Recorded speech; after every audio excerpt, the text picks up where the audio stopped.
Tá aparecendo? Está. Positivo. Ok, muito bem. Então, vamos lá, pessoal. Boa noite a todos. Então, hoje, finalmente, depois de muitas pessoas sugerirem a troca do projeto piloto, né? A Ana, a Lucila, a Silvia, a Sandra também, né? A gente tirou o projeto piloto e colocou, porque afinal de contas não é mais piloto, depois da 32ª aula, e ficou Educação Continuada da SBNC, certo? Então, como eu sempre falo, uma pequena, hoje seria a 32ª aula, certo?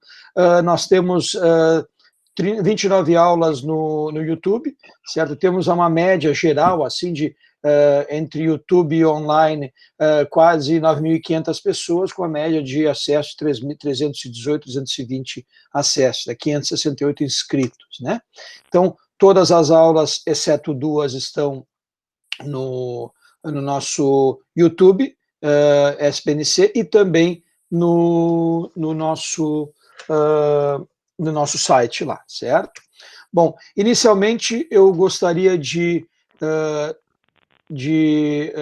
lamentar o falecimento do Dr. Karl Kautbauer, né, um dos grandes e importantes incentivadores e pesquisadores da neurofisiologia clínica, em especial da monitoração neurofisiológica intraoperatória. Ele era um neurocirurgião lá de Lucerna, na Suíça, e infelizmente faleceu agora essa semana passada, certo? Aqui tem algumas coisas que a gente pode ver. O primeiro exame que foi feito lá na Suíça, né? Em vários exames também que foram feitos, né? Muitos artigos dele aqui, por exemplo, no congresso que muita gente daqui participou, na comissão organizadora do exame do Rio de Janeiro, coordenado pelo Dr. Ricardo Ferreira, certo? Que está aqui ele lá no fundo. Muito bem, e nós mandamos, a doutora Silvia, doutor Ricardo e eu, especialmente a doutora Silvia, fez uma carta e mandou para a doutora Isabel Conerreiro, a presidente da ISIM, a respeito, dando as condolências, então, pelo falecimento do Dr. Kautbauer, certo? E agora, faz pouco tempo atrás, eu mandei de novo a carta especialmente para a Isabel, né, e a Isabel colocou que o funeral vai ser agora quinta-feira, né, e amanhã mesmo ela vai enviar essa carta para o livro de memórias, então, que a secretária dele está fazendo, né, para entregar para a mulher e para o filho, certo? Muito bem, uma coisa também muito importante, agradecer algumas pessoas que sugeriram e que observaram algumas, fizeram algumas observações, por exemplo, a doutora Ana Lucila, e depois nós fizemos uma atualização da nota oficial de monitorização em cirurgias de coluna, né, agora, saindo agorinha mesmo, né. Então, a doutora Silvia, um grupo muito grande de pessoas, né, a doutora Silvia, a doutora Rufina, a doutora Denise, a doutora Karina, eu, que mais? Puxa vida, com certeza vou me esquecer de algumas pessoas, peço perdão por isso. Então, em breve teremos uma atualização da nota oficial de monitorização em cirurgias de coluna. Isso se deu basicamente por questionamentos dos sócios, pela negação por parte de alguns convênios, né, os seguros médicos, da monitorização para a cirurgia de coluna, devido a um artigo de um colega aqui do Brasil, de Intraoperative Neurophysiologic Monitoring in Spine Surgery, Systematic Review and Meta-Analysis Spine. Então, nós agradecemos a colaboração desse artigo, porém a gente tem que atualizar que existem alguns problemas que deveriam ser sanados e fazer com que a gente pudesse utilizar sim a monitorização neurofisiológica intraoperatória com vários argumentos a favor, e para que não houvesse mais as negativas em relação a esse tipo de monitorização nesse tipo de cirurgia, certo? Então, até a íntegra ali, eu acredito que muito bem embasado, certo? E qualquer coisa estamos à disposição para conversar, tá bom? Muito bem. Agora, então, falando sobre a nossa educação continuada, né, hoje, então, nós teremos a monitorização nas cirurgias de aneurisma cerebral. A doutora Andréa Cavalcante vai nos brindar com essa palestra, e o doutor Rafael de Castro vai ser o nosso moderador, certo? E semana que vem nós vamos ter SEG, Princípios Gerais de Aplicação na Investigação das Epilepsias, com a Andréa Julião, desta vez sem Y, né, André? E doutora Ana Paula Gonçalves, tá? Bom, eu vou tirar minha apresentação e vou deixar o doutor Rafael de Castro fazer as vezes de anfitrião. Certo, Rafael? Um abraço para ti. Certíssimo. Vamos lá. Certíssimo, Marrone. Um abraço. Eu queria agradecer demais o convite para exercer a moderação nessa aula. Para mim é um prazer estar de volta às atividades da sociedade e desde já me coloco à disposição para próximos eventos e participações. E um prazer enorme também estar aqui junto com a Andréia, né, que desde que praticamente ela fez a prova de título, a gente se conhece, né? E ela vem desempenhando muito bem o trabalho dela como um dos expoentes da monitoração aqui no Brasil. A Andréia, para quem ainda não conhece, ela é neurologista, neurofisiologista, com título da sociedade na área de monitorização.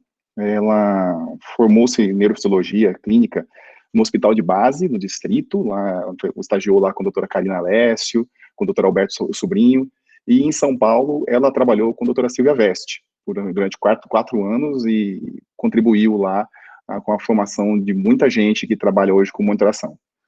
Atualmente ela está à frente da Neurocol, Neurofisiologia Clínica Avançada, e tem atuação focada muito em monitorização em São Paulo capital, litoral, interior, e também em Goiás, com alguns parceiros por lá.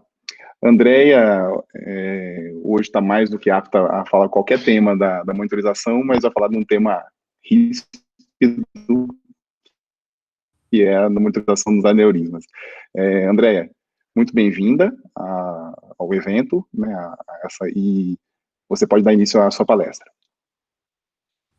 Deixa eu compartilhar minha tela aqui.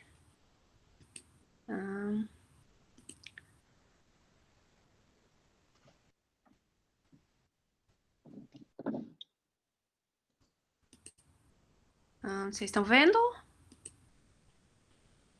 Uhum.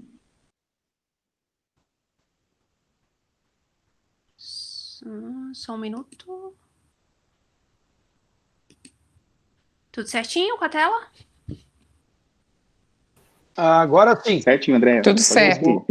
Eu vou colocar em tela cheia aqui. Tá bem. Vai lá, Andréia. Então, obrigada pelas palavras, Rafael. Inicialmente, queria agradecer o convite.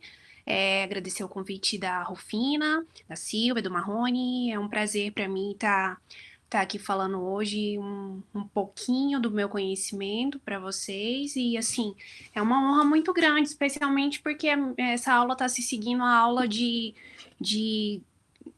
grandes neurofisiologistas intraoperatórios que apresentaram outras aulas aí no programa antes de mim, né? Ricardo, Silvia, Denise, Karina, então pessoas muito mais experientes do que eu. Então, para mim está sendo uma honra fazer parte desse grupo e espero que eu possa contribuir um pouquinho. Então, vamos lá. Eu vou falar sobre a monitorização neurofisiológica na cirurgia de aneurismas cerebrais. E o objetivo da monitorização em cirurgia de aneurisma cerebral é detectar precocemente a isquemia no território vascular de interesse. Então, quais são os mecanismos de isquemia cerebral nesse tipo de cirurgia? Desde a oclusão prolongada daquele vaso nutridor do aneurisma, a destruição de artérias perfurantes ou um posicionamento inapropriado do retrator ou de um clipe, seja ele temporário ou permanente. E assim, é importante a gente falar um pouco, a gente saber um pouco da doença, né? Qual que é o conceito de aneurisma, né? Os aneurismas intracranianos, eles nada mais são do que dilatações patológicas focais das artérias cerebrais. O subtipo mais importante, né, mais prevalente são os aneurismas saculares, que correspondem a 90% dos casos. Em relação à fisiopatologia, eles formam-se em pontos de bifurcação, ou junção arterial, sendo a grande maioria encontrada na metade anterior do polígono de Willis e seus ramos, né? Os da circulação posterior, eles são menos frequentes. Em relação às artérias mais acometidas, 40% vão estar na artéria carótida interna, na junção ali com a artéria comunicante posterior, 30% na artéria comunicante anterior, 20% deles nas primeiras ramificações da artéria cerebral média e 10% na metade posterior do polígono de Willis, como por exemplo no topo da basilar. E por que tratar os aneurismas, né? Porque existe risco de ruptura e mesmo que esse risco ele não seja alto, ele está associado a uma elevada morbimortalidade, então tem que tratar. E como tratar? A gente tem as cirurgias abertas, né, que são as clipagens cirúrgicas dos aneurismas, e os procedimentos endovasculares. A gente vai se ater aqui hoje a falar basicamente do procedimento aberto, das clipagens. Então, os objetivos dessa aula aqui são falar da monitorização durante o tratamento cirúrgico do aneurisma cerebral, com as modalidades neurofisiológicas utilizadas e os protocolos preconizados. Falar um pouco de uma visão geral do suprimento vascular intracraniano e dos riscos neurológicos diretamente associados à anatomia vascular local. E destrinchar um pouco das alterações neurofisiológicas possíveis associadas à clipagem de aneurisma nos diferentes territórios vasculares. Então, para começar, vamos pincelar um pouco sobre a anatomia vascular intracraniana. O sistema arterial intracraniano ele é dividido em anterior ao carotídeo e posterior ao vértebro basilar. O sistema anterior ele é formado principalmente, né, pela artéria carótida comum. A artéria carótida comum direita, ela nasce aqui do tronco braquiocefálico, né, que é um tronco comum com ela e com a artéria subclávia. E ela ascende, e já a artéria carótida comum esquerda, ela deriva direto do arco aórtico, e ao nível mais ou menos ali de C3 e C4, onde fica o bulbo carotídeo, a carótida comum ela se divide em carótida externa e carótida interna, e a carótida interna cervical, ela ascende até entrar no canal carotídeo, onde ela vai se tornar intracraniana, uma de cada lado. É uma estrutura importante, também fundamental para a gente relembrar, que fica na base do encéfalo, é o polígono de Willis, que é um circuito arterial que conecta o sistema arterial anterior com o posterior, né, o carotídeo com o vértebro basilar, e ele é formado pela artéria comunicante anterior, pelas artérias cerebrais anteriores, pelas carótidas internas, pelas comunicantes posteriores e pelas cerebrais posteriores. E começando a falar do sistema arterial anterior ao carotídeo, seu componente principal, a artéria carótida interna, ela é formada por 7 principais segmentos, né? O segmento C1 ou cervical, ele é cervical, como o próprio nome diz, extracraniano, ele entra no foramen carotídeo, onde ele passa a ser chamado segmento C2 ou petroso, né, que tá na porção petrosa do osso temporal, vai até o ápice petroso, onde passa a ser chamado segmento C3, que vai até o ligamento petroclinoide. O segmento C3 ele é chamado lácero, porque ele passa dentro do forame lácero, e depois ele passa a ser chamado segmento C4 ou cavernoso, que está dentro do seio cavernoso, que vai até a clinoide anterior, onde ele se continua como segmento C5 ou clinoide, que depois se continua como segmento C6 ou oftálmico, que ele vai desde a proximal, desde a clinoide anterior até a porção da emergência da artéria comunicante posterior, e por fim se continua como segmento C7, que vai da origem da artéria comunicante posterior até a bifurcação da carótida interna em cerebral médio e cerebral anterior. Desses todos os segmentos da carótida interna, a gente destaca o C4, o C6 e o C7, que são de importâncias na doença aneurismática.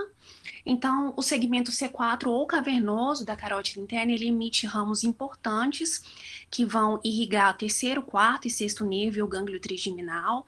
Aqui é uma relação anatômica importante na doença aneurismática, né, que é a carótida interna intracavernosa e suas relações com o terceiro, quarto e sexto nervos cranianos, também V1 e V2. Já o segmento C6 ou oftálmico da carótida interna vai emitir importantíssimos ramos, né, como a artéria oftálmica, mostrada aqui. Ela vai suprir o nervo óptico, ela passa dentro do canal óptico junto com o nervo óptico e vai originar também a artéria central da retina. Já as artérias hipofisárias superiores, elas também saem daqui do segmento C6 ou oftálmico e vão irrigar a pituitária, o nervo óptico, o quiasma. E o segmento C7 ou comunicante da carótida interna emite ramos importantes também, como a artéria comunicante posterior, visualizada aqui, ó. Ela irriga principalmente a cápsula interna, e a artéria coroideia anterior, que vai irrigar braço posterior da cápsula interna e trato óptico também. Então, falado desses principais ramos da carótida interna, vamos continuar falando de ramos dela. Artéria cerebral anterior. A artéria cerebral anterior tem 5 principais segmentos, né? Aqui a gente pode visualizar o segmento A1, também chamado de pré-comunicante, que vai da bifurcação da carótida até a artéria comunicante anterior. E depois segue como segmento A2, que é chamado de infracaloso, e depois vai continuar como segmento A3 ou pré-caloso, A4 ou supracaloso e o A5, que é o póstero-caloso, que vai emitir ramos terminais distais. De suma importância na doença aneurismática e também nas cirurgias, né, para correção de aneurisma, são os ramos perfurantes da cerebral anterior. Então, no segmento A1, a gente vai ter as artérias lenticulo-estriadas mediais, que tem um curso superolateral, vão perfurar a substância perfurada anterior e vão irrigar os gânglios da base. Aqui a artéria recorrente de Reubner, que ela pode se originar tanto de A1 como de A2, como da própria comunicante anterior. E também ela vai irrigar núcleo caudado. E aqui a gente também vai ter perfurantes da comunicante anterior, emitindo ramos hipotalâmicos para o quiasma, para o septo pelúcido. Vamos falar agora da cerebral média, o último ramo da carótida interna. Ela tem 4 segmentos principais. O segmento M1 ou esfenoidal, que vai da bifurcação da carótida até o começo da fissura silviana. Depois nós temos o segmento M2 insular, que penetra na ínsula. O M3 ou opercular, que vai em direção ao opérculo. E o M4 ou cortical, que emite ramos mais distais aqui. Também de suma importância, né, a gente sempre falando das perfurantes na doença aneurismática, são os ramos de M1 da artéria cerebral média. Então, essa figura bem elucidativa mostra aqui a carótida interna, né, formando o T carotídeo. Ela emite primeiro aqui, ela faz a bifurcação, né, da cerebral anterior com a cerebral média, e aqui no segmento inicial, A1, da carótida da cerebral anterior, como a gente já falou, vai ter a emissão das lenticulo-estriadas mediais, e aqui na cerebral média, no seu segmento M1, ela vai emitir as lenticulo-estriadas laterais, mostradas aqui também nessa anjo. Elas são bem longas, são as perfurantes de M1 da cerebral média. Passando agora para o sistema arterial posterior, né, intracraniano ou vértebro basilar, a gente vai pincelar os ramos principais, né, as artérias vertebrais, as espinhais, a apaica, a artéria basilar, a aica e as cerebrais posteriores. Então, a origem desse sistema são nas artérias vertebrais, que saem das subclávias, uma de cada lado, e se unem lá em cima para formar a basilar. Os ramos principais começa pelas artérias espinhais, que não tem muita importância aqui para a gente, no caso dos aneurismas intracranianos, mas outro ramo, um ramo importante das vertebrais é a apaica, né, a artéria cerebelar posterior e inferior, que vai irrigar essa porção posterior e inferior do cerebelo. Em seguida, a gente tem a própria formação da basilar, né, a partir da junção das vertebrais, e a basilar vai emitir perfurantes pontinas importantes aqui no tronco. A AICA, que é um ramo da basilar, né, a artéria cerebelar inferior anterior, irrigando a porção inferior e anterior do cerebelo. Mais aqui em cima, outro ramo da basilar, que é a artéria cerebelar superior, que vai irrigar a porção superior do cerebelo. E aqui, por último, a artéria cerebral posterior, que é quando a basilar aqui no topo se bifurca nas duas cerebrais posteriores. Uma importante relação anatômica aqui de importância para a gente na cirurgia de aneurisma é essa daqui, que é o fato do terceiro nervo ele passar entre as cerebrais posteriores e as cerebelares superiores, então manipular aneurismas tanto de cerebral posterior quanto de cerebelar superior pode levar à compressão de terceiro nervo, é uma estrutura manipulada também na abordagem intracirúrgica desses aneurismas. E por último, destrinchando melhor as cerebrais posteriores, elas têm 4 segmentos principais. O P1 é o pré-comunicante, que vai do topo da basilar até a artéria comunicante posterior. Depois P2, que passa dentro das cisternas crural e ambiens. P3 passa dentro da cisterna quadrigeminal. E o P4, que emite ramos corticais mais distais. De importância para a gente, sempre falando das perfurantes, né? São as perfurantes de P1 e P2, que vão ser responsáveis pelo suprimento arterial diencefálico e mesencefálico, sendo que P1 emite tálamo perfurantes e P2 tálamo geniculadas. E P3 e P4 emitem ramos corticais mais distais, né? Temporais posteriores, occipitais, parieto-occipitais e artéria calcarina. Então, falado da vascularização intracraniana, é importante a gente saber o passo a passo da cirurgia e é importante a gente saber que todas essas etapas intraoperatórias elas vão ter que ser monitorizadas. Então, desde a exposição da vasculatura, a dissecção do aneurisma e dos vasos adjacentes, a clipagem temporária, a clipagem permanente, a confirmação da patência vascular com outros métodos, né, como a endocianina e o microdoppler. A reintervenção, se necessária, ela continua a ser monitorizada e pelo menos mais 20 a 30 minutos depois da colocação do último clipe. Bom, que é importante a gente falar aqui, antes da gente falar da neurofisiologia propriamente dita? É que o procedimento cirúrgico ele vai ter passos críticos. A partir desses passos críticos, durante esses passos críticos, a gente vai ter possíveis mecanismos de isquemia cerebral e o neurofisiologista ele precisa conhecer isso, porque aqui, nesses mecanismos de isquemia, que ele vai detectar uma alteração neurofisiológica e vai orientar o manejo, vai sugerir o manejo para o neurocirurgião. Então, por exemplo, na exposição do aneurisma com a manipulação dos vasos e tração dos lobos frontal e temporal, pode haver estiramento de perfurante e vasoespasmo. Se uma alteração neurofisiológica for detectada aqui, a gente vai orientar o cirurgião a ajustar o retrator, a liberar a tensão, a irrigar com soro fisiológico morno, com papaverina, aumentar a pressão arterial média. Já aqui, durante a clipagem temporária das artérias nutridoras do aneurisma, pode ocorrer um estado de hipoperfusão distal a essa clipagem, com obstrução de perfurantes pelo clipe e pode acontecer vasoespasmo também. Se uma alteração neurofisiológica for detectada aqui, a gente vai orientar. Liberação do clipe, aumenta a PAM, reposiciona esse clipe e irriga com soro morno. Se durante a liberação do clipe temporário, logo após ocorrer vasoespasmo, a gente vai detectar e vai orientar irrigação com soro morno e aumento de PAM.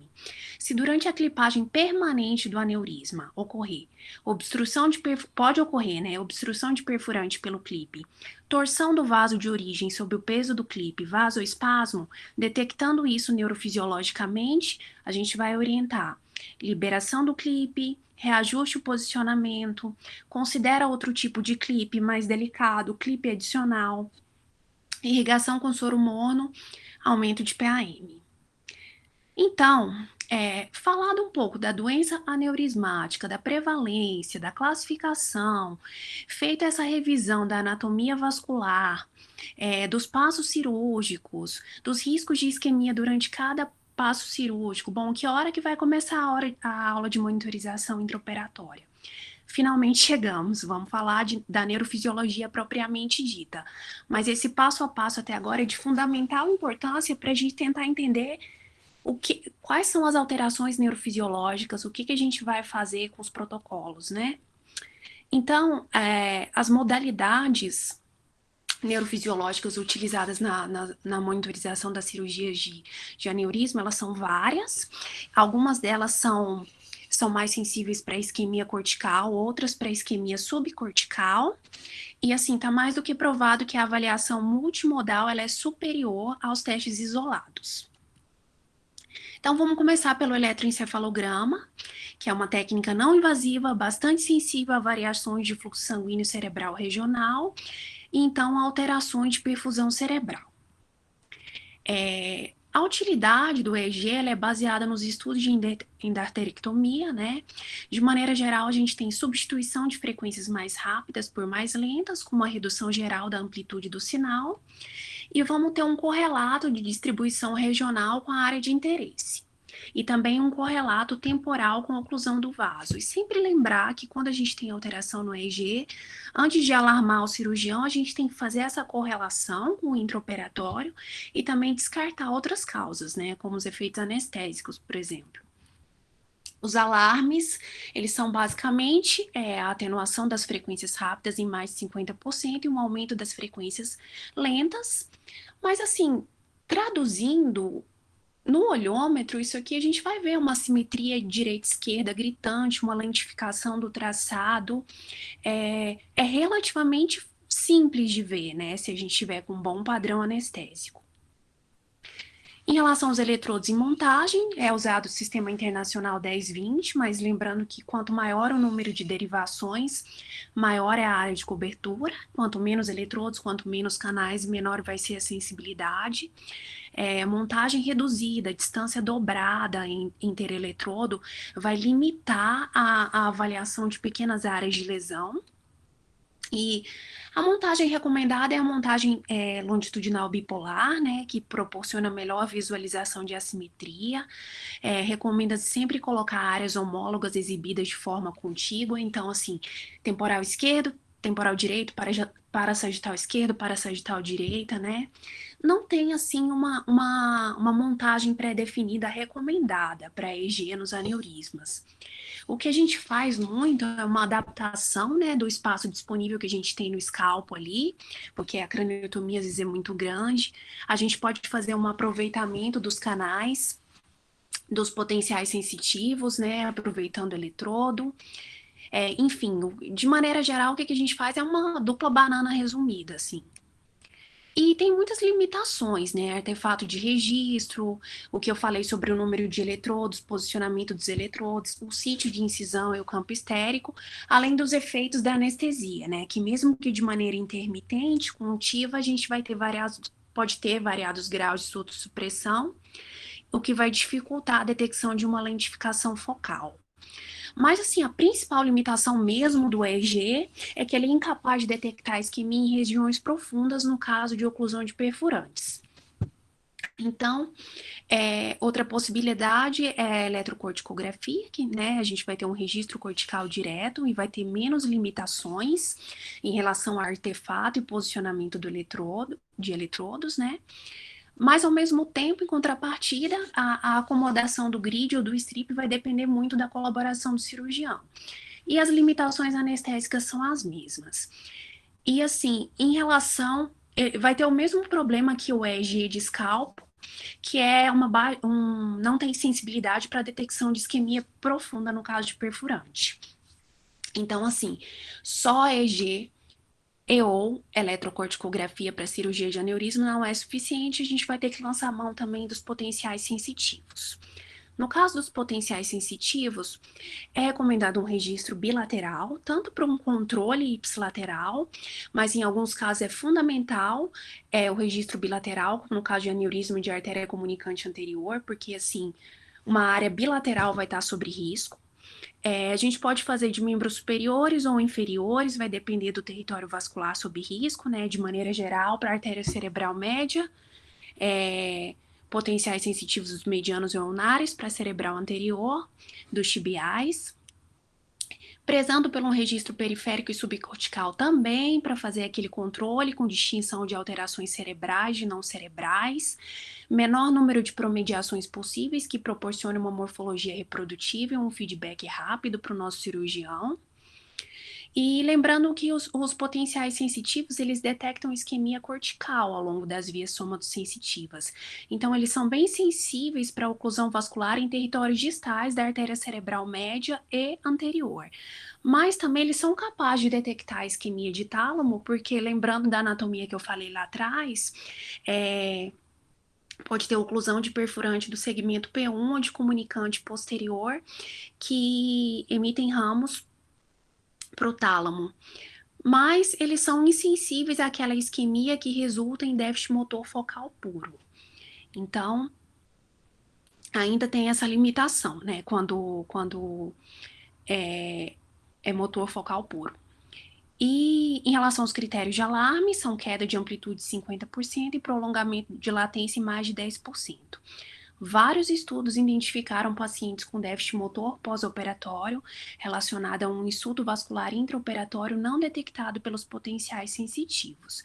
Então, moral da história, só eletroencefalo e ou eletrocorticografia e potencial sensitivo não são suficientes, ainda deixam brecha, né? Então, a gente tem que lançar mão também na cirurgia de aneurisma dos potenciais evocados motores.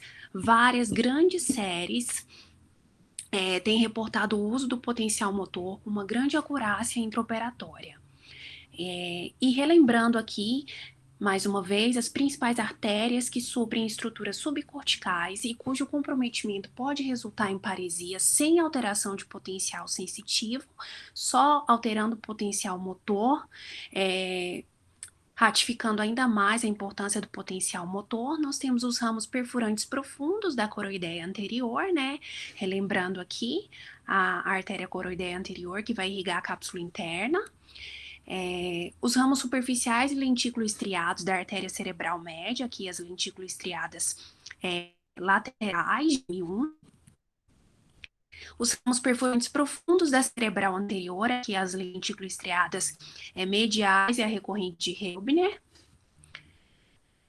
Os ramos da basilar e das artérias vertebrais, aqui as várias artérias perfurantes pontinas. Bom, e no potencial motor a gente pode fazer tanto através de estímulo transcraniano, como estimulação cortical direta, número e seleção de músculos. Se a gente vai usar ou não músculos bulbares, vai depender do território vascular acometido. A estimulação transcraniana, ela tem suas limitações, como excesso de movimento, especialmente durante os passos críticos do procedimento. A gente tem que lembrar que cirurgia de aneurisma é um procedimento muito delicado, especialmente com montagem C3 e C4, com muita possibilidade de falso negativo, porque o estímulo transcraniano ele pode bypassar a área de manipulação ou do suprimento arterial da superfície cortical. Então, se recomenda que não sejam utilizadas intensidades tão altas, né? Alternativas são utilizar uma montagem C1 e C2, CZ 6 centímetros, ou então C contralateral com CZ, né? Uma montagem hemisférica, melhorando a captação para membro inferior, com menos movimento, menor intensidade de estímulo, e reduzindo o risco da gente estimular a via motora abaixo da área da cirurgia. Uma maneira para melhorar isso também é fazendo estimulação cortical direta, no entanto, essa também vai ter suas limitações, como, por exemplo, o tempo adicional e a acurácia no posicionamento do strip, um adequado mapeamento motor. Tem um inconveniente que vai estar monitorizando só um hemisfério, não vai ter o contrabalanceio, né, para a gente comparar com o outro, e não é adequado para a artéria cerebral anterior ou aneurismas da circulação posterior. Os critérios de alarme são principalmente amplitude, mas não tem um limiar assim pré-definido de amplitude como critério de alarme. A gente não usa o princípio do tudo ou nada, né? Não é ter ou perder resposta. A gente considera aqui desde uma persistente ou progressiva queda de amplitude da ordem de 50% a 80%, uma abolição ou desaparecimento da resposta, ou mesmo uma necessidade significante, uma necessidade de significante aumento da intensidade de estímulo para conseguir o mesmo parâmetro de resposta. O mais importante aqui é correlacionar essas alterações com o timing cirúrgico, com o que o cirurgião está manipulando, está fazendo naquele momento. Isso aqui eu achei bem interessante, algumas regras básicas de correlação entre o timing, entre o tempo e o prognóstico neurológico. São vários dados que eu compilei numa revisão de vários artigos sobre aneurisma, falando desse tempo e prognóstico. Então, primeiro, em relação ao tempo da clipagem temporária. O tempo da oclusão temporária daquele vaso nutridor do aneurisma e o aparecimento da alteração neurofisiológica. Esse tempo ele é bem variado, né? Ele é individual de cada paciente, ele pode variar desde 10 segundos até 20 minutos. Vai depender das colaterais. E isso aqui é bem interessante, porque é o mesmo princípio do acidente vascular isquêmico agudo, que acontece assim, por exemplo, se a gente tem 2 pacientes que têm obstrução igual, da mesma monta, com a mesma gravidade, em 2 vasos semelhantes, sei lá, numa artéria cerebral média, por exemplo. Um paciente vai chegar na emergência com NAE de 3 e o outro vai chegar com um NAE de 15. Por que isso acontece? Porque um tem mais colaterais do que o outro. E aqui, esse princípio é o mesmo. É exatamente a mesma coisa. Então, se a gente tem a clipagem temporária daquele vaso nutridor do aneurisma, e muito rapidamente, logo depois que clipou, aconteceu uma perda de MEP, por exemplo, uma alteração neurofisiológica súbita, é porque esse paciente não tem colateral. Né? Então, nesse caso, quase não vai ter janela de tempo para a gente progredir com segurança para a dissecção e clipagem definitiva desse aneurisma. O cirurgião, ele tem que imediatamente soltar esse clipe, né? Não tem muito tempo. Já aquele paciente em que você faz a clipagem temporária e só quase 20 minutos depois vai ter uma alteração neurofisiológica, é porque esse paciente tem muita colateral. Ou então tem situações em que não tem nenhuma alteração neurofisiológica com a clipagem temporária.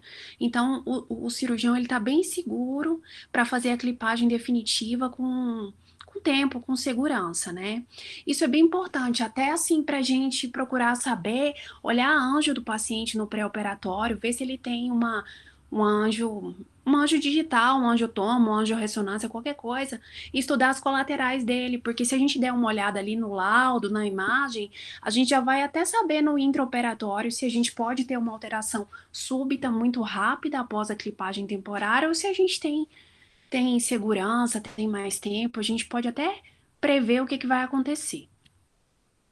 Outro tempo interessante é a duração da oclusão temporária. Os trabalhos mostraram, a maioria dos trabalhos mostram, que quando o tempo de oclusão é acima de 12 minutos, a gente vai ter alteração do potencial motor.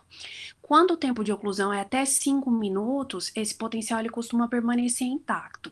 O que a gente depreende desses trabalhos? É que a gente não deve deixar que a clipagem temporária ela dure mais de 12 minutos. O cirurgião ele tem que fazer ao máximo para ser rápido nisso, porque quanto maior o tempo de oclusão, maior o risco de alteração de potencial motor. Quanto maior o tempo de alteração do potencial motor, maior o risco de isquemia definitiva e de déficit motor pós-operatório. Por isso que se fala, então, os trabalhos também falam no tempo de duração dessa deterioração do potencial evocado motor. Os trabalhos mostraram que se a alteração do MEP dura mais do que 13 minutos, existe um risco muito maior de ter um déficit motor pós-operatório, seja ele transitório ou permanente. Já se a deterioração desse MEP dura até 13 minutos, dentro de 13 minutos pode acontecer uma recuperação completa, não vai ter déficit motor. E quando esse MEP recupera parcialmente, isso não está garantido que a gente não vai ter déficit motor. Os trabalhos mostraram isso. Bom, por fim, aqui eu vou pincelar o potencial auditivo e o potencial visual, que também são coadjuvantes aí para a cirurgia de aneurisma. O auditivo, ele reflete a condutividade ao longo da via auditiva entre o nervo coclear e o mesencéfalo superior. Então, ele é importante para monitorizar os aneurismas de fossa posterior. E a interpretação vai ser uma alteração no complexo 4-5. Só lembrando dos geradores, a onda 4 é o lemnisco lateral e a onda 5 o colículo inferior. E os critérios de alarme são 50% de decremento da onda 5 e aumento da latência em mais de 0,5 milissegundos. Já os potenciais visuais, eu não vou me ater, porque a gente teve uma aula só sobre isso, né, com a doutora Karina aqui no programa, mas eles estão indicados naquelas situações de aneurismas paraclinoides, do segmento oftálmico, como eu falei, da artéria carótida interna, entre o seio cavernoso até a comunicante posterior. A perda visual, nesses casos, pode chegar a um índice de 24%. Então, é bem importante fazer PEV também. Mas a gente sabe que a doutora Karina mesmo falou na aula dela, né, que os estudos sistemáticos com os potenciais visuais em cirurgia de aneurisma ainda são escassos, apesar de que o valor preditivo ele tem melhorado cada dia mais, mas a eficácia para a via visual posterior, por exemplo, para as radiações ópticas, para o córtex visual primário, ainda carece de mais resultados. O critério de alarme mais utilizado é a queda de 50% da amplitude do P100. Aqui uma tabelinha só para relembrar, conforme onde está o aneurisma, qual é o teste neurofisiológico que a gente vai sugerir. De maneira geral, é recomendado fazer potencial motor e sensitivo dos 4 membros para tudo. Só que aí, no caso de aneurisma do segmento oftálmico e comunicante da carótida interna, a gente acrescenta o potencial visual. Para os aneurismas de basilar e seus ramos, além do potencial motor e sensitivo dos 4 membros, a gente acrescenta o auditivo. E aqui, por exemplo, conforme o aneurisma, a gente vai dar mais valor, se é para membro superior, se é para membro inferior, se é para um lado, se é para o outro. Enfim, por exemplo, na de comunicante anterior, a gente faz tudo, mas o mais importante são os potenciais sensitivos dos tibiais e os motores dos membros inferiores bilaterais. A mesma coisa para a artéria cerebral anterior distal, segmento A2. É mais importante membro inferior. E assim vai fazendo a correlação anatômica. Aqui só para finalizar uns 3 casinhos. Aqui é mais para a gente ver a questão do cirurgião, da visualização, como é importante a gente ficar com o olho no microscópio também, tentar entender as coisas. Aqui é uma craniotomia esquerda, a gente tem um aneurisma de comunicante anterior. E aqui, um clipe douradinho aqui, um clipe temporário no segmento A1 da artéria cerebral anterior. Aqui foi colocado um segundo clipe também no segmento A1 da artéria cerebral anterior esquerda, aqui à direita, aqui à esquerda, e um clipe permanente no colo do aneurisma da comunicante anterior. Depois que colocou esse primeiro clipe permanente, foi removido o clipe de A1 à esquerda, depois removido o clipe de A1 à direita e colocado um clipe adicional no restinho de aneurisma, numa bordinha que ficou, aí colocou um segundo clipe. Aqui um microdoppler confirmando a patência de A1 e A2 dos 2 lados. E, por fim, a posição final dos clipes permanentes. Esse procedimento aqui ele foi isento de alterações neurofisiológicas, foi bem liso. Um segundo caso aqui de um aneurisma de artéria cerebral média esquerda, na porção M1. A linha de base dos potenciais motores, né, dos 2 dimídios, foram feitos 3 músculos nos membros superiores de cada lado, 3 músculos nos membros inferiores. Foi colocado, então, um clipe permanente. O cirurgião achou que estava bem anatomicamente fácil, ele foi direto para o clipe permanente, não usou clipe temporário. 8 minutos depois do clampeamento, houve a perda, quase perda, né? Mais de 90% dos potenciais motores de todo o dimídio direito. Eu não sei se está dando para vocês verem, porque não está coloridinho, né? Mas ficou só a linha de base e perdeu todo o traçado atual de todo o dimídio direito. Os potenciais à esquerda, lembrando que o aneurisma é à esquerda, tá? Então tá batendo anatomicamente. Os potenciais à esquerda, eles se mantiveram estáveis. Os potenciais sensitivos estavam estáveis, não foram alterados. O microdoppler confirmou o fluxo de M1 e de M2, e os potenciais motores eles continuaram aqui abolidos à direita, mesmo com o incremento do estímulo. 12 minutos depois, a situação não tinha mudado muito, né? Começou a ter um esboço de recuperação motora, mas muito, muito pequeno ainda, apenas de alguns músculos. Os potenciais sensitivos mantiveram-se estáveis e o potencial motor ipsilateral continuou estável também. O cirurgião, como não mudou muita coisa, ele resolveu tirar o clipe. Tirou o clipe. 6 minutos depois da retirada do clipe permanente, houve uma recuperação total do potencial motor à direita. Aí o cirurgião fez a inspeção do centro do campo cirúrgico. Fez a inspeção do campo cirúrgico e ele percebeu que tinha artérias lentículo-estriadas atrás do aneurisma, que provavelmente foram clipadas durante aquela clipagem inicial. Bem aqui no ramo de M1, as lentículo-estriadas laterais. Então, ele resolveu fazer uma nova tentativa. Fez clipagem temporária de M1 para melhor manipulação. Lembra que ele não tinha feito clipagem temporária, ele tinha ido direto para a definitiva antes. E aí ele fez uma nova clipagem permanente no colo do aneurisma, agora mais distal, porque ele estava conseguindo visualizar as perfurantes.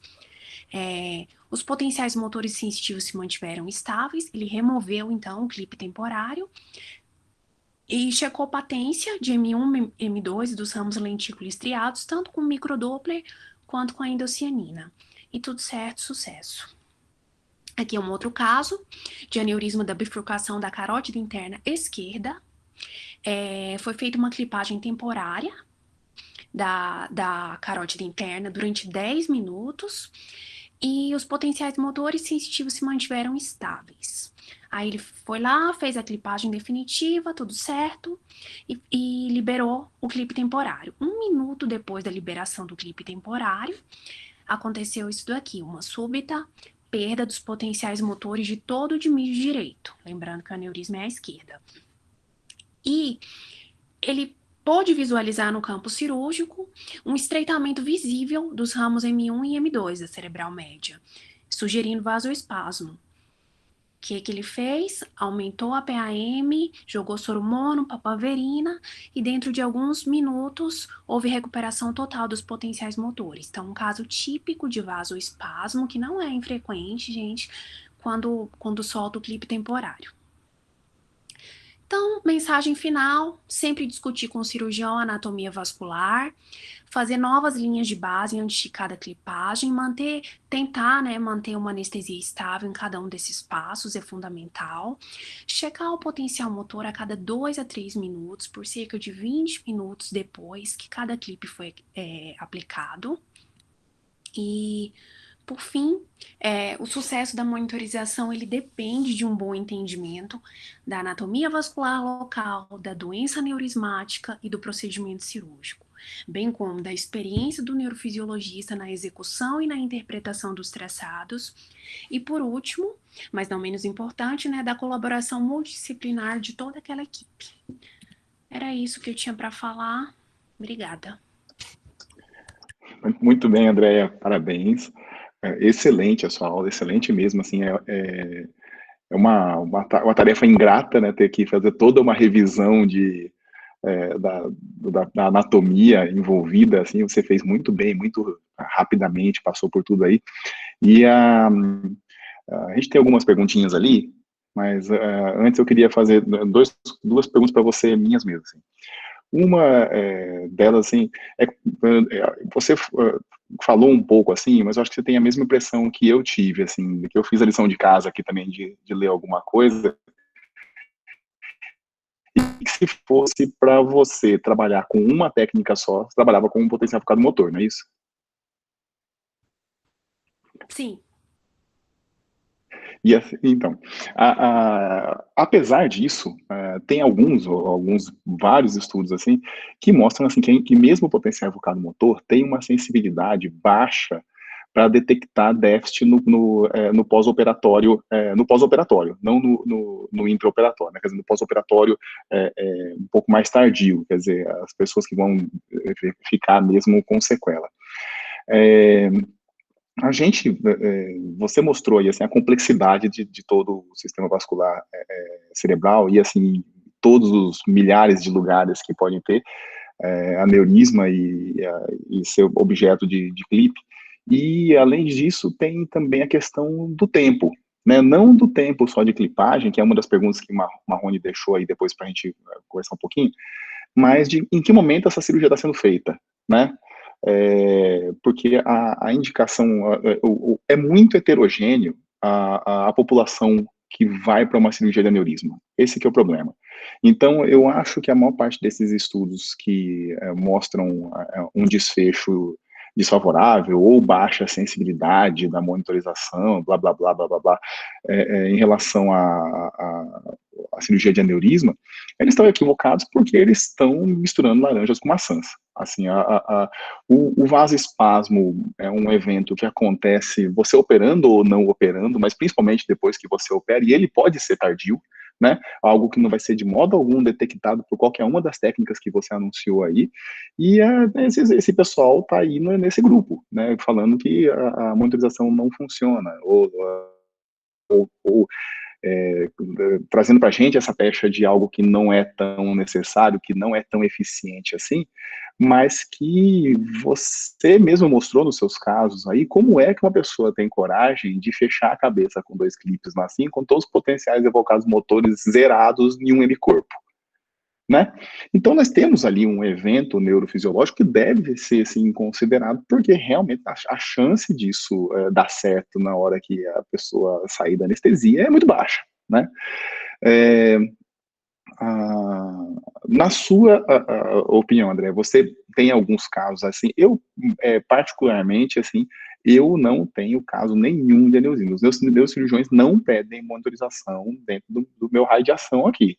Como é que é para você? Assim, você tem parceiros que estão trabalhando com isso? E já vou emendar logo também a questão de Marrone, que você está falando daquele tempinho da clipagem, né, na verdade, assim, de quando negativo o potencial motor dos 12 minutos, né? Ele, na verdade, não entendeu essa coisa do tempo, acho que essa dúvida deve ser de mais pessoas também. Se você pudesse outra vez explicar um pouquinho aquela questão dos 12 minutos, né, daquele tempo de clipagem e de baixa dos potenciais lá, ia ser legal. Então, 2 coisinhas aí. Então, uma é essa experiência, como é que você vê que os cirurgiões que estão à sua volta encaram a monitorização, e a questão do tempinho do tempo da clipagem. Em relação às equipes, por muito tempo, inclusive na época do meu fellow, eu nunca fazia cirurgia de aneurisma. Era doida para fazer e ninguém pedia, né? A gente vive isso na vascular, né? A gente estuda, é igual carótida, né? A gente estuda, a gente lê, cai na prova, cai nas coisas, mas a gente nunca faz porque as pessoas não pedem. Era um problema isso. Mas já tem alguns anos que eu consegui algumas equipes que pedem, mas assim, tem um divisor de águas assim na minha prática, que foi com um cliente da Silvia, não sei se a Silvia tá aí escutando essa história, e a Carlinha também, que foi fellow da gente. Eu lembro de um dia icônico, assim, sabe? Eu tava ensinando pra Carla, inclusive, as modalidades que a gente usa em aneurisma, e tem aquela questão, a literatura ela fala muito assim, no caso de isquemia cortical, o que altera primeiro, né? De maneira precoce, o que altera primeiro é o sensitivo, é o eletro, e depois o motor. Às vezes uma diferença discreta de um do outro, mas é mais ou menos essa ordem que a maioria da literatura concorda. De maneira geral, é óbvio que eu não tô falando assim, se for só uma perfurante, né? Tô falando de maneira geral. Aí eu me lembro que eu tava numa cirurgia, mostrando a tela assim pra Carla, eu tinha acabado de clipar o aneurisma e eu falando, ó, vamos ficar de olho aqui, ó, no eletrosensitivo, de vez em quando a gente faz um motor. E o sensitivo e o eletro, bonitão, assim. Aí eu falei, vamos fazer o motor? Na hora que eu fiz o motor, puf, um dimídio todo, assim, sem resposta. Eu tinha abolido a resposta. E foi a primeira vez que eu tive uma alteração, assim. Já tinha monitorizado aneurisma outras vezes, mas sem intercorrência. Foi um cliente da Silvia, acho que a Silvia lembra dessa cirurgia. E assim, eu falei, perdeu o potencial, pelo amor de Deus. E ele já estava fazendo o teste com a indocianina, que tinha dado tudo ok, fluxo passando. E aí eu falei, não, perdi tudo. Mostrei a tela para ele, fiquei desconcertada. E ele tirou o clipe. Ele tirou o clipe, assim, segundos. A resposta voltou bonita, de livro, igual algumas dessas que eu mostrei aí. É, E assim, eu já tinha lido isso, mas foi a primeira vez que eu pude ver na minha prática, assim, uma resposta tão bonita, e era de fato porque era uma clipagem de perfurante. Que às vezes o microdoppler não vê, porque vai ver o fluxo passando lá na artéria nutridora principal do aneurisma. A endocianina, o teste lá, vai ver que tá tudo bem.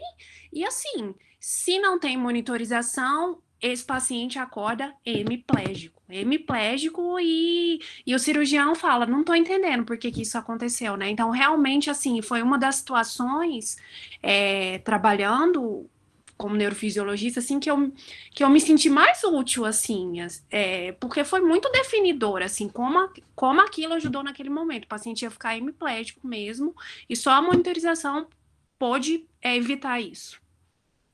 E Maravilha. a Então, voltando lá, então, a perguntinha de Marrone, aproveitando também para o pessoal dando parabéns para você, Silvia tá aí dando parabéns para você, Ricardo Ferreira dando parabéns, mostrando como é que você tem bastante expertise no tema, Karina Lécio por aí também, dando os parabéns pela aula, tá? E voltando aqui, então, Marrone tá com aquela dúvida do tempinho da clipagem, dos 12 minutos lá, se você pode explicar outra vez aquilo.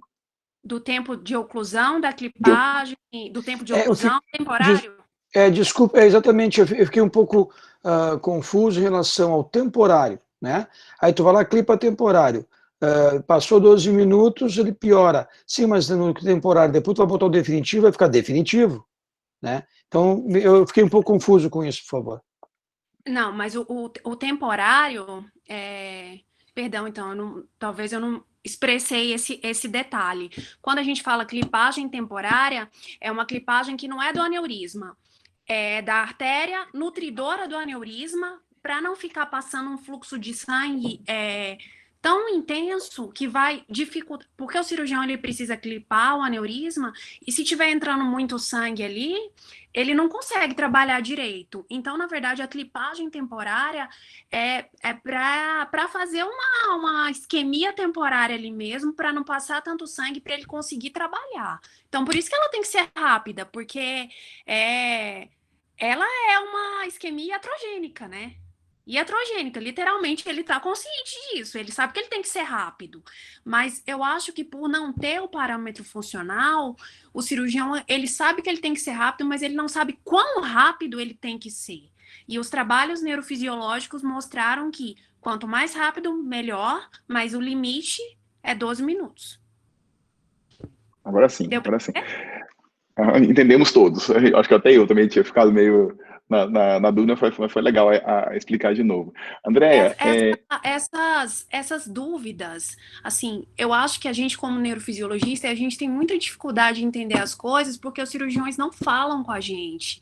Esse tipo de coisa, por exemplo, assim, você não lê num livro, né? Isso você aprende perguntando, e eu até tirei várias dúvidas, assim, eu tenho 2 irmãos neurocirurgiões, tirei várias uhum, dúvidas com eles, assim, desses detalhes, assim, eles estavam me falando que, às vezes, dependendo de onde que é o aneurisma, eles não querem fazer clipagem temporária por causa disso, por causa dos sim. riscos. Então, assim, se tá com uma anatomia boa ali, um colozinho bonitinho, assim, eles tentam ir logo para a clipagem direta do definitiva, sem precisar fazer a temporária. Então, acho que a gente Eu acho tem que conversar.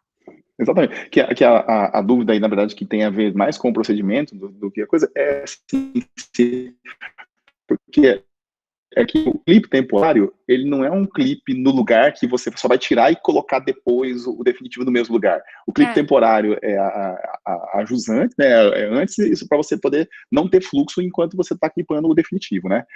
isso. Uma pergunta de Silvia, se você viu alguma coisinha, ou se você leu, sobre a superioridade dos potenciais sonosensitivos ou dos motores sobre o EEG. Assim, se você vê alguma das técnicas é superior. Nesses termos, assim, ser superior, não. O que a gente vê de muita crítica ao eletroencefalo é que é uma análise mais subjetiva, né? E que é atrapalhada muito pelos parâmetros anestésicos, né? Às vezes você está com surto-supressão, como é que você vai ver uma isquemia discreta? E é muito atrapalhado também pelo tamanho da craniotomia, né? Então, se é uma craniotomia grande, você vai acabar fazendo uma montagem muito louca de eletroencefalo que vai bypassar a área que pode ter a isquemia, né? Então, ele é muito passível de falha. Mas, assim, não dá para comparar que uma técnica é superior à outra, porque você não vai usar cada uma sozinha, né? Tem que ser adjuvante todas. Uhum. Até, você falou alguma coisa, uma sequência, né, que altera primeiro o sensitivo, depois o EEG, depois o motor, mas tem casos que pode alterar só o motor. Você deu um exemplo aí, né? Então, quer Os dizer, os outros dois perfurantes. não. Exatamente. Denise também está por aí, ela está falando porque a literatura quase não fala sobre a necessidade de monitorizar o óculo motor nas cirurgias de comunicante posterior, né? O cirurgião às vezes pede para monitorar, e o que você acha? Que é necessário ou não tá com uma agulha ali no alguns restos? Monitorar O o terceiro, óculo motor. É... Repete a pergunta, no caso de vamos lá, aneurisma. de comunicante posterior, assim, que não tem muita coisa na literatura sobre a monitorização do óculo motor em caso de aneurisma, né?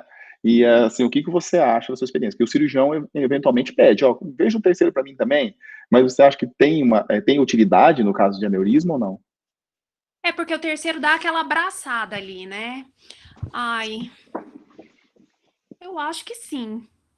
Eu acho que sim, porque anatomicamente pode fazer sentido, né? Dependendo do Tá, tamanho mas do. o que nós vamos ver? Essa é uma pergunta uma colocação que eu sempre coloco. Por favor, me corrijam se eu estiver errado. Eu gostaria muito de ter a sua opinião, não somente nesse caso de aneurisma, até mesmo para tumor de petroclival, etc.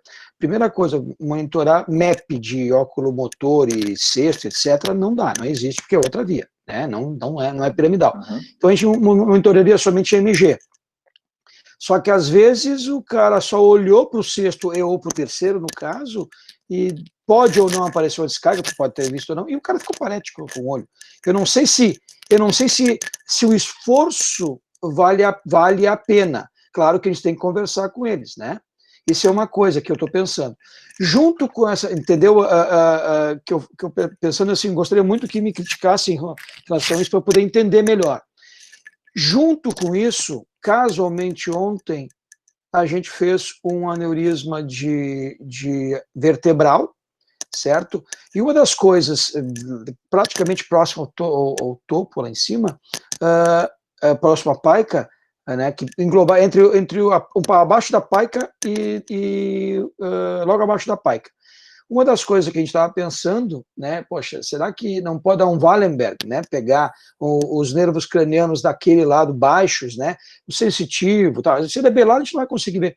Aí eu acabei monitorando os 4 somatos, o hemicorpo bilateral, fazendo a hemisférica, né, e também fiz um MAP de nervos cranianos baixos, certo?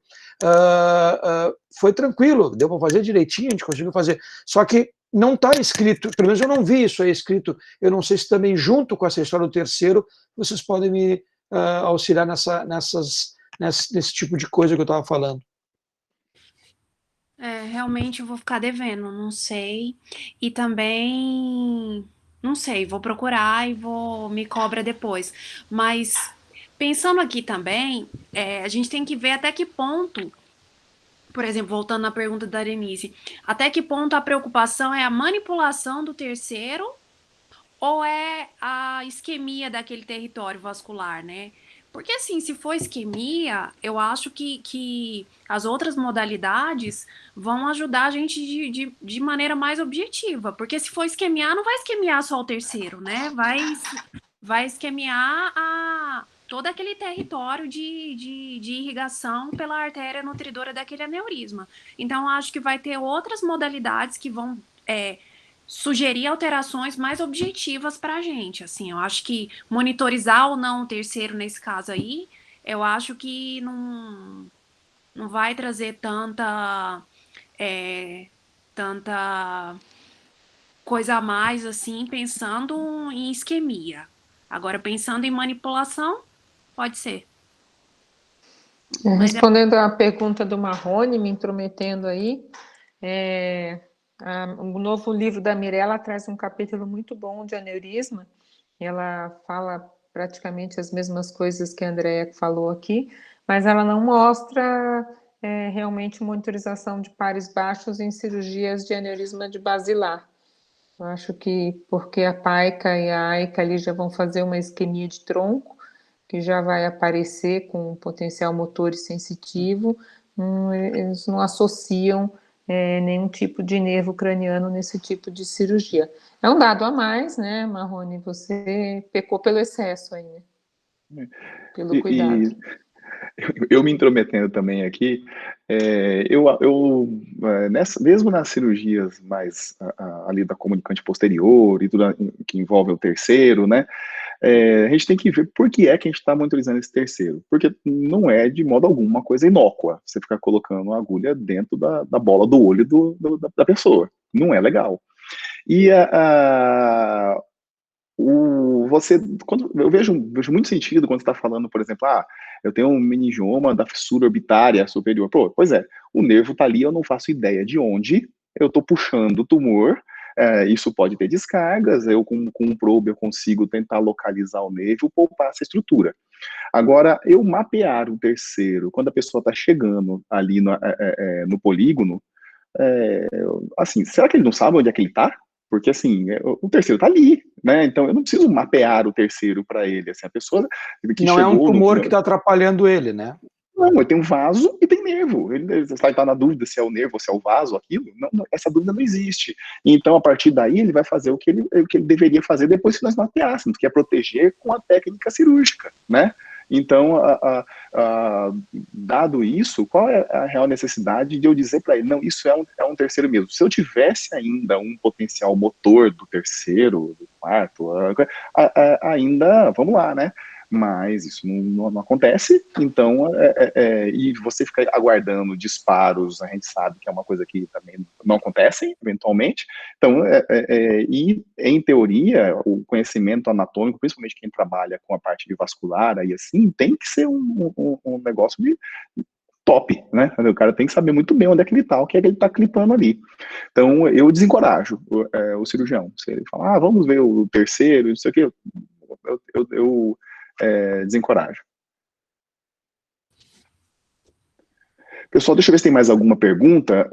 Eu acho que a pergunta de Denise, a gente conversou bastante sobre ela, em relação a... tem Marrone, você quer falar dessa sua pergunta, se é do tempo de roto, não roto? Não, tá causando, né, Marrone? Fazer uma pergunta dessa que você quer causar, né? A minha função, a nossa função dentro do bloco cirúrgico é criar cisânia, né? O cara tem que ficar enlouquecido com a gente, né? Mas aquilo que, antes disso que a Andrea falou, a gente tem que realmente conversar com o cirurgião, a nossa anatomia não é a anatomia deles, o nosso conhecimento da técnica cirúrgica, por mais que tu leia, não é a mesma coisa. Então, tendo uma boa relação, conversa com o cirurgião, de preferência antes, mas também durante, depende da relação que tu tens, é muito, muito importante. Pelo menos eu reputo muito isso. Em relação quando a tua pergunta inicial, que foi a respeito de quando chamar a gente.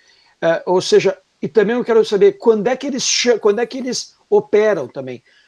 Teve chamado muito para aneurisma não roto. O cara rompeu e o cara teve uma hemorragia subaracnoideia lá, e os caras estão operando, eles não vão nem pensar na gente, né? Agora, se eu não roto, eles até começam a chamar. E se não, essa é a minha impressão, tá? Aqui comigo, com os meus colegas daqui. Eu não sei como é que é a impressão de vocês. E se eles chamam pro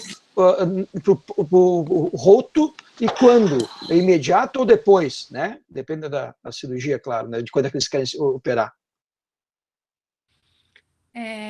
Não, eu não tenho costume de ir para aneurisma roto, não. Acho que fui poucas vezes. Mas eu acho que tem sentido chamar também, porque às vezes foi um rompimento sentinela ali, um rompimento pouco, o paciente está bem, né? Às vezes, eles deixam para operar quando é roto, dependendo do timing que eles atenderam o paciente, às vezes eles deixam para operar numa fase mais tardia, com 15 dias, depois que passou aquela fase do vasoespasmo, né?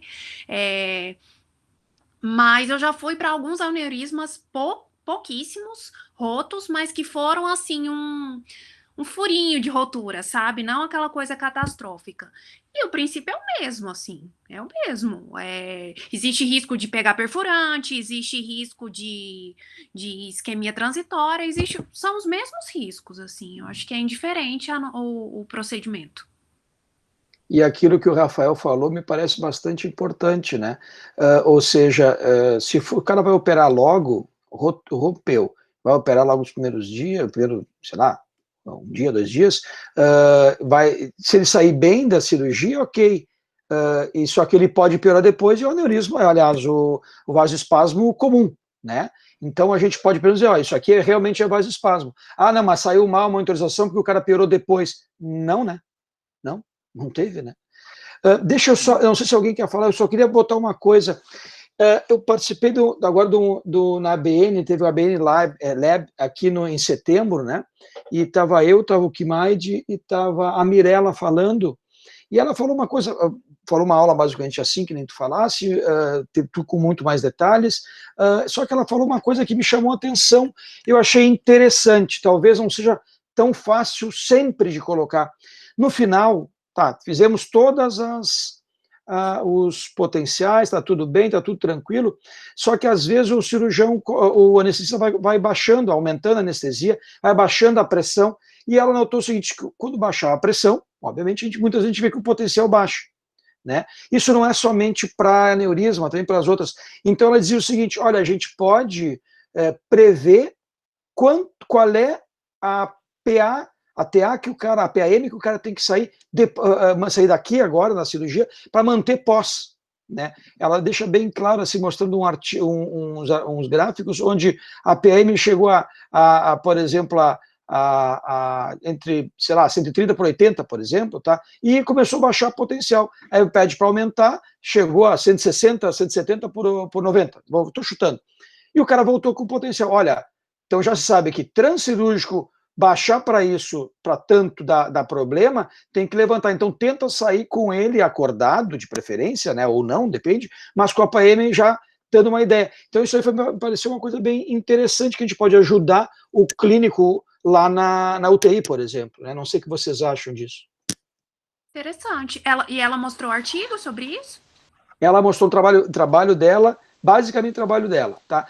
Quem entrou no ABN Lab, né, aqueles como não teve em Gramado o congresso, vai ter o ano que vem, eles fizeram várias aulas, né? Então tem isso aí, e ela botou esse tipo de coisa. Quem puder acessar isso, vai estar lá bem no finalzinho, os últimos slides, 2 slides, ela coloca isso, tá certo? É interessante. Eu não li o artigo dela, Silvia, não sei se ela colocou isso aí onde ela escreveu no livro dela. Eu já li em algum lugar do livro dela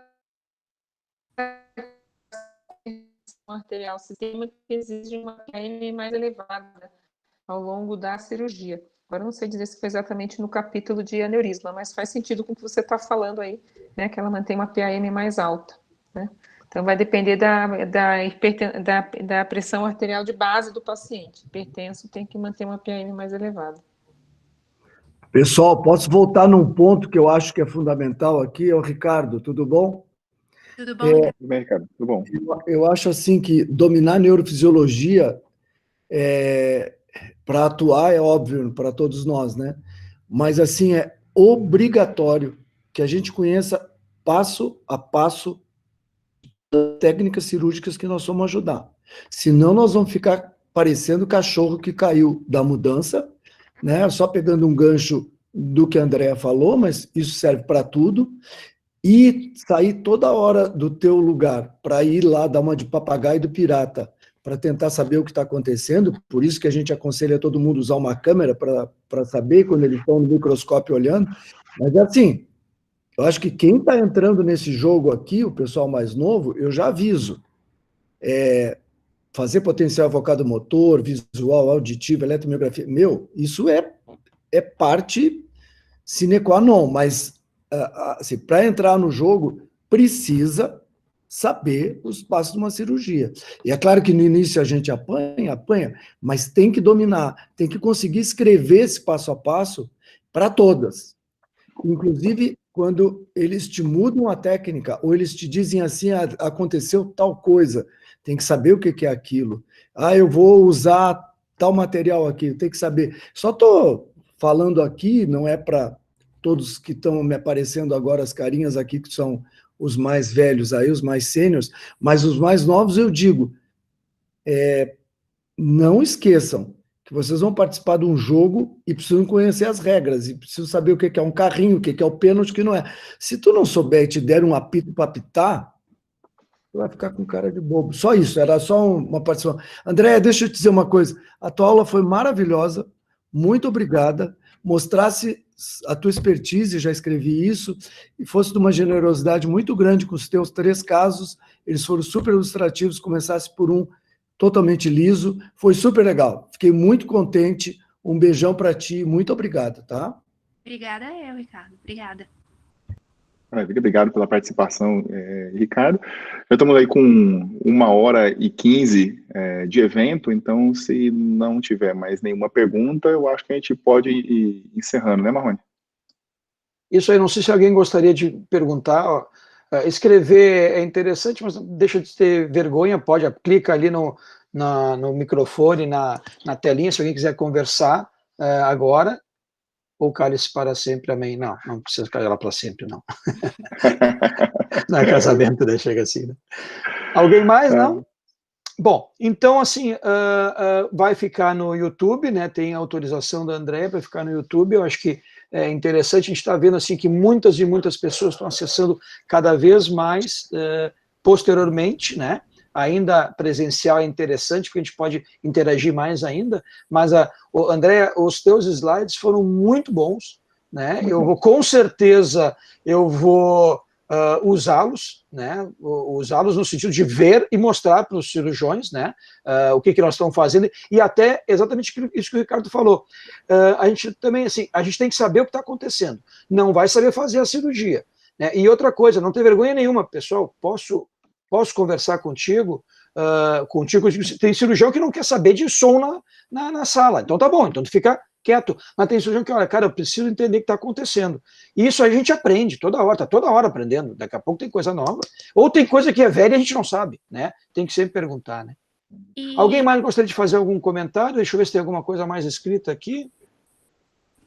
Denise, parabéns. A Silvia colocou que nunca chamaram para roto, né? Bom, pessoal, eu acho que não tendo mais, André, muito, muito, muito obrigado, tá? Foi excelente. Rafael, muito obrigado aí pela moderação. Esperamos todos vocês proximamente, e na semana que vem vai ter a Andréia sem Y falando sobre eletroencefalograma, tá bom? Muito bom, boa noite para todo mundo. Tchau para vocês, boa noite. Obrigada para todos, Tchau. muito bom, Andréia. Tchau.